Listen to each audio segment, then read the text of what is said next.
ঝাল লবণ ঠিকঠাক থাকলে সব কিছুই রান্না লাগে। খারাপ হাতের রান্নাও অনেক টেস্টি হয়। আর যারা রান্না করতে করতে একঘেয়েমি খাইতে লাগে তাদের হাতের রান্নাও অনেক সময় ভালো লাগে না। কাজে এটা আমি রান্না উঠাই দিয়েছি মার হাতের মুরগির মাংস রান্না। যেহেতু আমি করি একঘেয়েমি খাইতে খাইতে ভালো লাগে না, মার হাতের রান্নাটা অনেক ভালো লাগে। এখানে মুরগি রান্না কষাইতেছি, কষানোর উপরে আমার সব কিছু নির্ভর করতেছে। ঝাল লবণটা অনেক ভালো লাগে যদি ঠিকঠাক হয়, আর এর মধ্যে যদি লেবু পাতা দেন মুরগি মাংস রান্নার মধ্যে, তাহলে রান্নার মজাটাই আলাদা, অনেক তৃপ্তি করে খাওয়া যায় আর অনেক ভালো লাগে। এই যে দেখেন কষানোটা কালার কতটা সুন্দর, আর এর মধ্যে মাংসগুলো কতটা টেস্টিফুল আর কতটা লোভনীয় হবে। মজার মজার রান্না।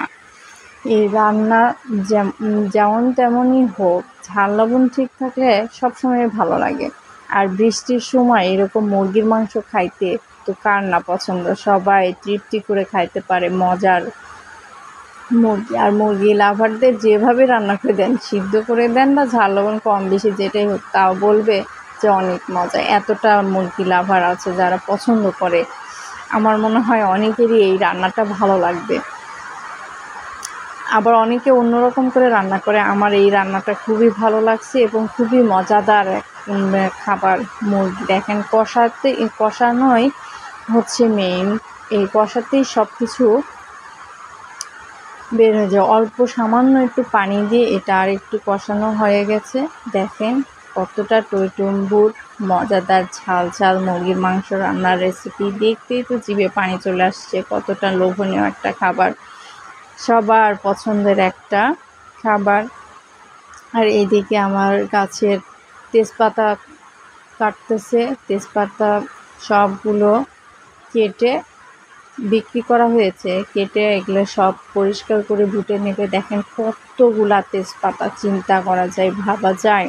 আর তেজপাতা থাকলে নাকি অনেক উপকার শরীরের। আর এই কাঁচা পাতা রান্না করলে খাবারের টেস্ট তো দ্বিগুণ হয়। যেটাই রান্না করেন অনেক মজা লাগে। এই কাঁচা পাতা তেজপাতা দেখেন বোটাইতে কতগুলো হয়ে গেল। তেজপাতা চুলের জন্য উপকারী, আপনারা যদি ভালো করে ব্যবহার করতে পারেন সেটা অনেক ভালো। চুলে একটু জাল করে সেটা আস্তে আস্তে মাথা পরিষ্কার করে এবং মাথা চুল পড়া বন্ধ করে।